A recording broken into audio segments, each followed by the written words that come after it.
Thank you, everybody, for staying for what is definitely going to be a great post-film panel discussion with our filmmaker and director, Carolyn Jones. Thank you. Producer, Lisa Frank. This is Danielle Byrnes, a hospice nurse for United Hospice of Rockland. You didn't bring your fan club, Kevin. And this is Kevin McGurk. Kevin is a military nurse and an emergency room nurse at Columbia Presbyterian Medical Center at the Allen Hospital. So, I'm just going to start off with a few introductory kinds of questions, and then we'll open up to the audience for anybody who has questions for the panel.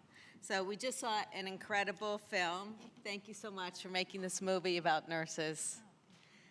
So, Carolyn, your goal was to raise the voice of nurses in this country, and why was this important to you? First of all, I just want to say thank you so much for having us here tonight. This is so cool. We love being here, and I'm very excited to say that Isabel Soderny and Steve Hefner, who edited the film, are here. And it's, yeah, stand up, you guys. Thank you for coming. It's, it takes a village to make a film, apparently, so it couldn't have been done without them. So first of all, thank you. As far as why we wanted to raise the volume on the voices of nursing, I think when we started the nursing project, it was a very personal quest. And what started to unfold was that nurses have a really unique way of looking at us as human beings that I don't think any other group of people in America actually has. They see us holistically, and they know what we're like. Well, I'm talking to nurses. Wait a minute, how many nurses are still in the audience? Let me just say. Oh, I love that. Bravo. Well, you've inspired us. You know, we didn't expect to find what we found. And we just thought that, I don't know whether it's because your days are so long and you're so busy or nobody really wants to hear what you're doing all day long or what you smell or where you stick your hands or whatever else is going on. But, the public just doesn't know the work that you do. And I think it's really important that the public does know the work that you do because your perspective is so unique and so valuable, and this country needs it so desperately. So as we were working on the project, it just became more and more evident that we wanted to really shine a light on great nurses in the country because it's so unique. So that's why we did it. Oh, that's great. Well, the American Nurse Project was more than just a film.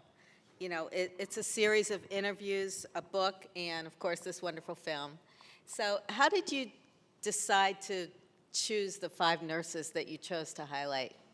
Lisa, why don't you start by talking about the book? Okay, well, because the 5 nurses were the best, obviously, and we all want to move to Wisconsin with Sister Stephen, right? But yeah, so the way it started originally was we wanted to show the full spectrum of nursing, and as Carolyn said, we knew nothing about nursing at all, really, and so we sort of started from square one, and we wanted to be a little bit sort of statistically accurate, so we said, what are some of the big issues that Americans are dealing with in this country, and that nurses are having to help those people through? So we wanted to look at, for example, poverty. Where in the country is the highest concentration of poverty? So that's why we ended up in the Appalachian Mountains in eastern Kentucky. That was the county that was the poorest county in the U.S. at the time. We wanted to look at where are veterans coming back to from Iraq and Afghanistan, and San Diego had the largest concentration of veterans, so we went to the VA hospital there. So that's sort of how we approached it. We said, where are the most elderly people? Obviously, that was in Florida, so we went to talk to hospice nurses in Florida.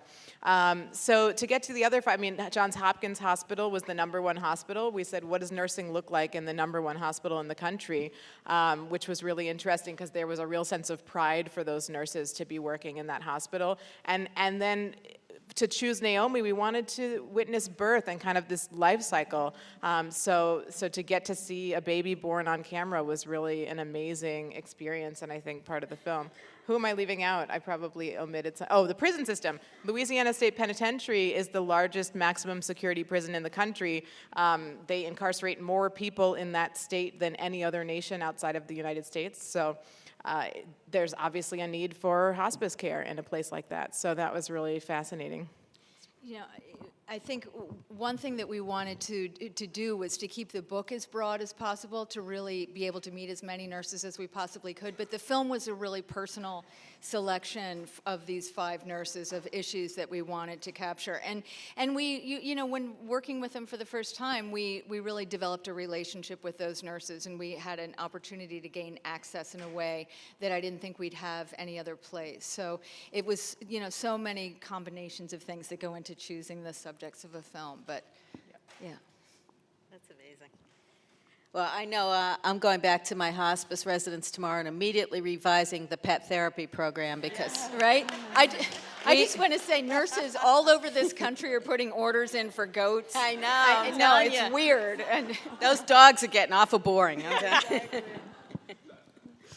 Lisa, you're very involved in a foundation called the 100 People Foundation. And I was wondering, in the American Nurse, we see 5 nurses representing over 3 million nurses. And how did you, or do you, draw a parallel between that and what the 100 People Foundation is in representing your goal to, you know, have that represent 7 billion people in the world? Wow, that's a really great question. Thank you. And actually, I should start by saying that I do everything that Carolyn does. I follow in her everything she wants to do. So Carolyn founded the 100 People Foundation, actually. So we work together on that. But I'd say that almost what I answered before is sort of relevant, because at 100 People, we're all about looking at global issues. And so how are people around the world affected by these issues that they have in common? And so we took a similar approach with this project. We really said, you know, like I said, what are some of the issues that Americans are facing? And let's look at those issues through the lens of healthcare and specifically nursing. So I'd say that everything that we do and every project that we do probably starts from that kind of pull-back perspective of looking at what are these big issues that we all have in common and how can we work together to tackle them. Through storytelling, that's right. Yeah, sometimes tap dancing. No, never tap dancing. But storytelling. So that's a great question, though. I mean, it's always the same perspective. Wow, that's great. Thank you. Danielle? Yes. Danielle's a hospice nurse, and, you know, I think as nurses, we're always looking for that teaching moment. You know, what can we impart to somebody to, you know, not take antibiotics when they have a cold or whatever it may be. And I'm wondering, you know, how do you teach people about hospice without scaring them away from the dinner table? Well, what I usually do is I do the admissions for hospice. I'm one of the admission nurses, and the first thing I do is when I go into a home, I ask the families, are you familiar with hospice? Have you ever heard of hospice? And then what I do is I respond to their answers by addressing those experiences or mostly misconceptions about hospice. You know, we kill people with morphine. That's the first thing we're going to do. And, you know, I try to make them bring down their fears a little. And then from there, I address what we're about, that we focus on comfort and symptoms and the quality of life. And basically, when you start talking to them about, you know, we're here to make you comfortable, and our approach is just on this, directed by symptoms, and we focus on the symptoms, we treat the symptoms, they seem to, you know, become a little bit less, you know, how do I say? When I'm in there for the first time, they're more agitated, they're all excited, they're all upset, you know, so I'm like the first person they see on the firing line, and they have to get it out or whatever, and I kind of joke with them and make them at ease, but once I explain to them about our services and all the extra support that we have, it just kind of lessens their fear, and, you know, and then I just approach it from there on, depending on how their feelings are from the beginning. I thought it was very interesting to hear the prison hospice nurse talk about how, it's not about what the person did in their previous life, or, not previous life, but, in their lifetime, that, it's a sick person who needs help, and that's what they're there, that's what they're going to focus on. And I think whenever you are in any area of nursing and you're taking care of somebody who's sick, who may have had, experiences in their life that were either very distasteful to you or different than you, you just have to get so beyond that and focus in on what you can do for them now, because they're a human being who needs and I know you. There's And one person in particular that I've dealt with in the past, and yeah. he was basically given up on in a nursing home and shut everybody out because he was a schizophrenic, and he allowed me in. And I built this bond with him, and he ended up dying peacefully and comfortably. He was my age, we did have a good rapport, but his family abandoned him. The nursing home just was fed up with him. They just, and I'm sure it went both ways, but he had mental illness. And, it worked out. It worked out because I didn't give up on him. As much as he said, he would spit on me, throw feces on me. I would be gowned up from head to toe, and he never did. He never did. He just, in the end, I won him over, and, he died peacefully there, and he was grateful at the end and told me he loved me just for coming back to him, even though he treated me, like dirt, per se. So, but it was a good feeling knowing that he was comfortable. And I won't forget him. That's just one person I'll remember. Kevin, talk a little bit about what your military background is and how it brought you to civilian nursing in the emergency room. Actually, they're two completely different pathways. I'm the son of a Army Sergeant Major, the oldest of four. Were all military. When I went in the military out of high school, and the plan was to go to West Point. I wound up making it into West Point, but academic difficulties didn't allow me to finish. So I got stuck in the civilian world, which was very unfamiliar to me, because I'm 47 years old and I've been in the Army 47 years. So Army base to Army base, that's all you know. Almost akin to prisoners, you become institutionalized. You know what to wear, you know where you're buying your food, medical care was free. So there was there wasn't a lot of decisions that you needed to be made. The pathway was set. So once the proverbial train came off the tracks, I just made it by with whatever I could do, and I wound up in customer service because that's what was available. Sharp Electronics, not too far from here. Dissatisfied, I just kept going from job to job, always helping people, and I found that I liked helping people. And skipping forward a few years, I wound up back in the military in a National Guard unit. 9/11 occurred. I got married. We moved to Somers, New York. I live in Westchester County. Things just kind of were chugging along.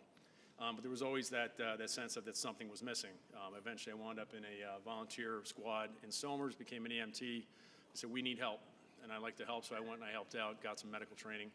I've saved my son twice choking, so I was like, yay for me. My dad died of cancer. I was able to help him out toward the end of his life. But then I kept, again, there was always something missing. So I went to Northern Westchester Hospital, Mount Kisco, as a destination for many of my patients with the EMS squad. I befriended some of the nurses. At first, there was a little bit of flirting, and it's like, hey, what are you trying to do here? And then I looked up, and it was Discover Nursing from Johnson & Johnson. It was a huge campaign. It was a push. And so just to truncate that story even more, I'm a nurse now for 7 years. And I was looking for something, if I could be happy 51% of the time, the majority, I was going to be satisfied. I could make it a career. It's probably about 95, 96% of the time going into the hospital, with the exception of the drama landmines that lay all around amongst the nurses, because we still eat our own, unfortunately. It's a fantastic job. So that's how I wound up in nursing. I had gotten out of the military in 2003. I was a tank commander. I've been combat arms all my life. Was trained on how to end life with extreme prejudice, with the most lethal firepower available, the strongest nation in the world, wave the flag. And I was out because they asked us to go to Iraq with Humvees, which were unarmored, and find landmines, and that's not what I was trained to do. So I talked to my wife and went to my father's grave when I got out. But it's what I do. Again, I've known a uniform all my life. And so a Navy recruiter called me and said, hey, you're a nurse. You have military experience. You want to come back in? You don't have to go to war. And my wife said, let's get some more information. I went through their program. They interviewed me, spent a lot of money on us. And at the end, my interocular pressure in my right eye was 1 point over their high normal, and it wasn't waverable. And they said, I'm sorry. We love you, but we can't take you. So I turned back to Brother Army, and they said, welcome back. And 2 weeks after I was back, here's your orders for Afghanistan. Oh. So she was, my wife was more than upset, obviously. But I was excited. I wasn't going to get a chance to fire at the enemy, and that's something that always kind of bothered me, because as a macho guy in the Army, you know, we're trained to kill, as you pointed out. Excuse me, wind us up, train us, point us in the direction of the enemy, and let us go. And this was going to be a different experience. My brothers have all been to combat. The youngest is a medically retired infantry sergeant, was wounded twice, both in Iraq and Afghanistan. And the other two are helicopter pilots, and we've all been in combat. The youngest one's been the one that's fired in anger. And so we've all done our part, but I hadn't yet experienced combat, so that's why I was excited. My wife still doesn't understand that, but when you put the uniform on and the guy or gal to your left and right is willing to die for you and you for them, you can't find it anywhere. So, Yeah, wow. yeah. And obviously, get emotional about that. So Yeah. that's my story. I'm sticking to it.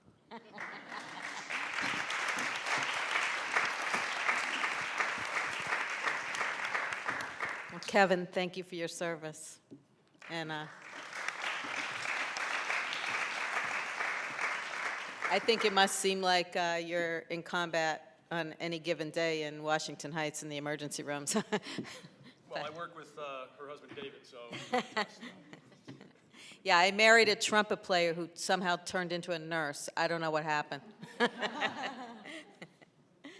I'd like to open up the questions to the audience, and I know there's a lot of nurses out there who probably have some interesting questions for the panels. First of all, the book better represents nursing in America than the film in terms of representing different kinds of nurses from all different arenas, all different kinds of hospitals, all different kinds of settings, all different kinds of nurses within the hospitals. So that was really kind of for nurses to better understand what each other are doing. But the films are funny. You know, you try to like go in there and grab a story that will just get people to start talking. I wasn't trying to make a film that would tell the whole story of nursing by any stretch of the imagination. I think that's a television series where you have a lot of hours to go through and really, talk about all these different topics that you've brought up that are all important, and we heard a lot about a lot of them. But it became my mission to just get people to turn around and say, wait a minute, what about the nurse? What does the nurse think? Who's the nurse in the room? And to I started this film with that little clip, and I said, I just always thought a nurse was a nurse. That they come in, they take your blood pressure, they take your temperature, and that's it. There are a lot of people that think that. And I had already gone through the whole dance with breast cancer. And I still didn't fully comprehend the amount of education that goes into being I had no idea. All those letters after your names, we have no idea what they all mean. There's so much that we don't understand about nurses. So Lisa said it very well. Everything that we do is about pulling back and first making an introduction. This is our introduction. It's a tool. I hope it's a tool for nurses to use. They are using it. It's already been dissected into pieces, and it's being taught in universities and schools of nursing so that they can talk about different practices that are exhibited in the film. I'm very, very happy about that. That was an objective. Lisa and I wrote our own study guide for the film, so it's being discussed in terms of ethics. Some of the things, when Jason pulls that patient out into the patient's wife out onto the porch and says, this is going to be very dramatic how he might die. Was that the right thing to do? Do you tell the patient? So there are all these moments in the film that provoke conversation. And And it is being used that way, and we're very happy about that. But it isn't meant to be the whole story of nursing. We weren't capable of doing that, and I'm not sure we're qualified to do that. And there was one other thing that you said that I wanted to address, but you want to Piggyback a tiny bit. You know, we aren't equipped to change policy. You know, we're filmmakers. We made a film with the intention of changing hearts and minds, getting people, like Carolyn said, to raise awareness among the public about what's so great about nurses. You know, we know that it's the most trusted profession in the US, but why? Let's see some examples and some stories. But other people are using the film and starting to more and more. The American Academy of Nursing actually awarded Carolyn this Excellence in Media Award for last year. So members of the Academy are using it for all kinds of reasons. And people are starting to, you know, talk about how do we get this in front of members of Congress, and how do we start using this film and this project as a campaign, you know, to start to make change. So we hope that it'll do. Did we know that was coming from Naomi? You know, we had been with her, and we knew there was something that she was getting to that she wanted to tell. But this is a story she hadn't even shared with her mother. So this was, you know, I often think that the camera and the microphone, it's all like truth serum. All this, you know, stuff just comes out, and it's cathartic, and it was for her. So, you know, we knew a tiny bit, and we were at the tip of the iceberg, but and then we decided to set it up outside the chapel, is to give her an opportunity to really just let that story flow, which she did. And you know, I still weep when I see that. It's so powerful, and she's so, but this is the thing about nurses, you give so much, like so much of yourself and your stories and your day, and that's what she did, and that's why we wanted to include that. But thank you for that. It was a powerful moment, still is. So the question was, how did the families agree to let us barge into the operating room and show the C-section and all that? Yeah, I wouldn't have let anybody into the room when I gave birth, frankly. But you know, it's really the nurses who did it. The nurses learned to trust us the first time around when we met them for the book project, and we just followed them over the threshold into the homes of the patients that they were caring for. So they paved the way. You know, it wasn't really anything that we did. It was how much those patients trusted those nurses. You know, I just want to say, because Isabel and Steve are in the audience, the first thing you said was that nursing is true, and that we tried very hard to show the truth. And I think that the editing had such a huge part of that. Yeah, absolutely.